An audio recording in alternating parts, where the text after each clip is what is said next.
Welcome to series explained it. Welcome to diary season 1 episode 1। इससे पहले अगर आपने चैनल को सब्सक्राइब नहीं किया तो सब्सक्राइब लाजमी कर लेना।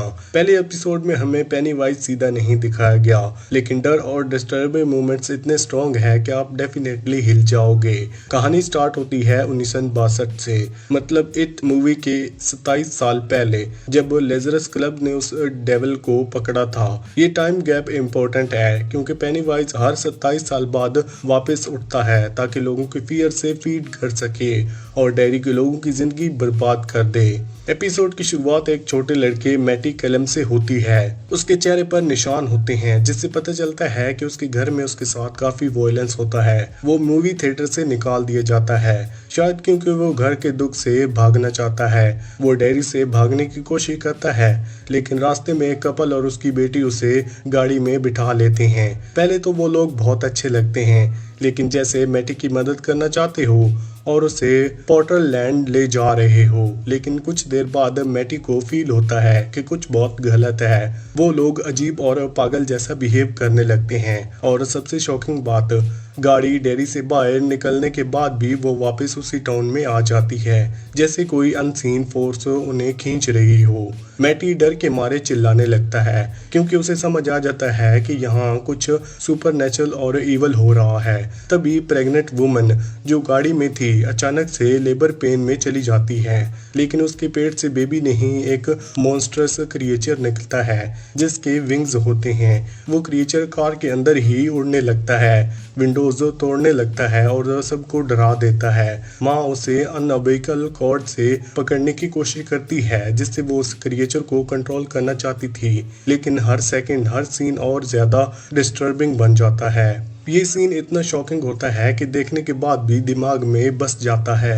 तभी समझ आता है कि ये सीरीज हॉरर के लिमिट्स को तोड़ने वाली है। स्टीफन किंग के फैंस के लिए ये एक परफेक्ट नाइटमेयर स्टार्ट है। फिर स्टोरी एक जगह शिफ्ट होती है, वहीं डेरी में, जहां मेजर लॉरी हॉर्नन और कैप्टन पाली रोसो अपनी नई मिलिट्री पोस्टिंग पर पहुंचते हैं। अगर आपने मूवीज देखे हैं तो आप हॉर्नल नाम जरूर पहचान लोगे। लॉरी एक्चुअली माइक हॉलन का दादा है जो लेजरस क्लब का मेन मेंबर है। लैरी के लोग रिस्पेक्ट करते हैं क्योंकि उनसे कोरियन वॉर में बहादुरी दिखाई थी, लेकिन उस वार के निशान अब भी उसके चेहरे पर हैं, एक बड़ा स्कार, उसके गुजरे दर्द का सबूत। अब वो डेरी इसलिए आया है ताकि अमेरिका के नए B-52 जेट को टेस्ट कर सके और अपना मिशन पूरा कर सके। कुछ साल पहले लॉरी हॉर्नल ने जंग में अपनी बहादुरी दिखाई थी। उसी रात लॉरी की हिम्मत फिर से टेस्ट होती है जब 3 मास्क्ड लोग उसके कमरे में घुस जाते हैं। वो लोग उसे धमकाते हैं कि एक मेटल पाइप से टॉर्चर करते हैं ताकि वो नए जेट प्रोजेक्ट के बारे में इंफॉर्मेशन दे, लेकिन गन सर पर लगाने के बावजूद भी लैरी कुछ नहीं बताता। वो एक बार फिर साबित करता है कि वो वाइज आदमी नहीं जो डर के आगे झुक जाए। उसका दोस्त पॉली आवाज सुन के रूम में दौड़ता है और अटैकर्स को भगा देता है। ये सीन सिर्फ थ्रिलिंग एक्शन नहीं दिखाता बल्कि हमें लॉरी हॉर्नल से ज्यादा जोड़ देता है, एक ऐसा कैरेक्टर जिससे हम ऑटोमेटिकली सपोर्ट फील करते हैं। फिर कहानी वापस छोटे कैरेक्टर पर शिफ्ट होती है क्योंकि डेरी की इवल पावर ज्यादा देर बच्चों को ही टारगेट करती है। यहाँ हम मिलते हैं एक लड़के से, लिली, जिसका लाइफ भी दुख और तकलीफ से भरा हुआ है। उसके क्लासमेट उसे रोज बुली करते हैं, उसका मजाक उड़ाते हैं क्योंकि उसके फादर की मौत एक अजीब एक्सीडेंट में हुई थी। वो फैक्ट्री में काम करते हुए मशीन के अंदर गिर गए थे और उनका पूरी बॉडी टुकड़ों में कट गया था। सबसे पेनफुल बात यह है कि लिली ने ये सब अपनी आंखों से देखा था, इस वजह से पहले ही वो इमोशनली ब्रोकन है। पेनीवाइज के वापस आने से पहले ही वो ट्रॉमा में जा रही थी।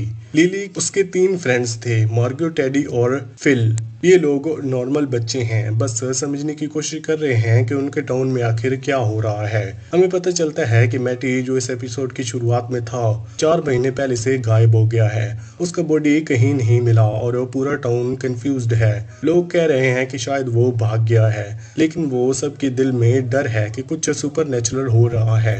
लिली मैटी की करीब थी। मैटी उसे एक सीक्रेट जगह ले गया था जहां बच्चे अपनी प्रॉब्लम से दूर टाइम बिताते हैं। लेकिन अब कुछ डार्क और फ्रेटनिंग लगता है। और एक रात तो लिली को मैटी की आवाज़ अपने शावर के ड्रेन से सुनाई देती है। लिली घबरा के मैटी का नाम लेती है, ये सोच के कि शायद वो जिंदा हो, लेकिन आवाज़ के बदले मैटी चिल्लाता है, दर्द और डर से भरपूर। और उसी वक्त ड्रेन से कुछ सड़े हुए फिंगर्स बाहर निकलते हैं, जैसे कोई अंदर से निकलने की कोशिश कर रहा हो। ये मोमेंट एक क्लियर रिमाइंडर है, जब ये तुझे पकड़ लेता है तो एस्केप का कोई रास्ता नहीं होता। लिली तुरंत टेडी और फिल के पास जाके सब बताती है। फिल पहले उसकी बात के ऊपर यकीन नहीं करता और थोड़ा रूड बिहेव करता है, जबकि टेडी उसे संभालता है। लेकिन फिल का एटीट्यूड तब बदल जाता है जब उसके साथ कुछ भी उल्टा हॉरिफाइंग होता है।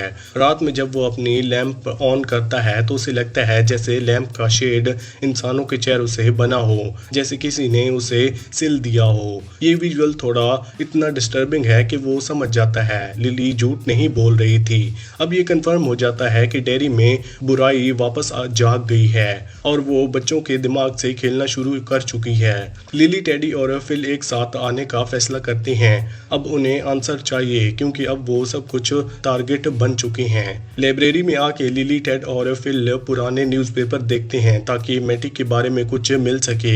उन्हें एक रिपोर्ट मिलती है जिसमें लिखा होता है कि मैटी का लास्ट टाइम एक लड़की रोनी से देखा गया था। वो लोकल थिएटर में काम करती है, वही जगह मैटी भागा हुआ था। जब बच्चे रोनी से बात करते हैं तो वो पहले कुछ बताता नहीं।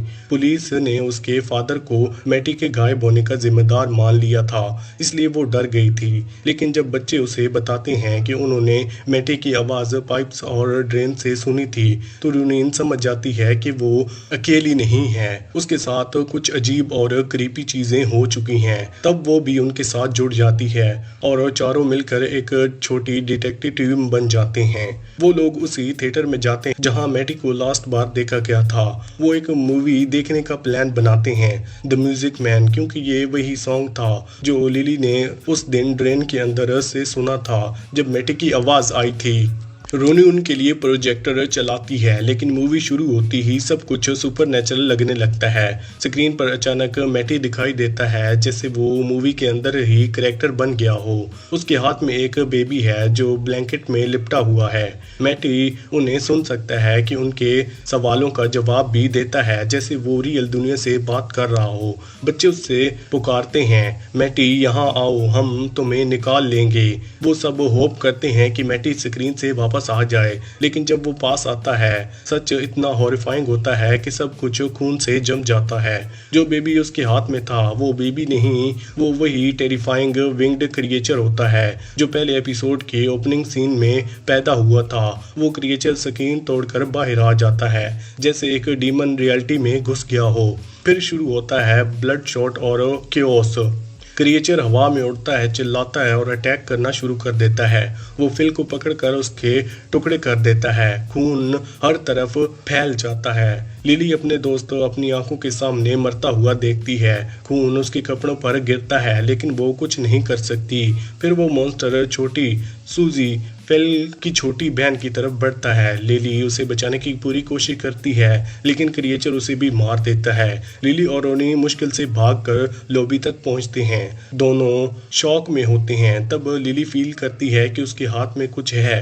वो नीचे देखती है और समझती है कि उसके हाथ में सूजी का कटा हुआ हाथ है। ये देखते ही वो दिल से चिल्लाने लगते हैं। दर्द और हार्ट ब्रेक सब कुछ एक साथ।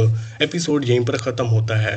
आपको कौन सी मूवी या फिर वेब सीरीज का एक्सप्लेनेशन चाहिए हमें कमेंट सेक्शन में ज़रूर बताना। वीडियो अच्छी लगी तो वीडियो को लाइक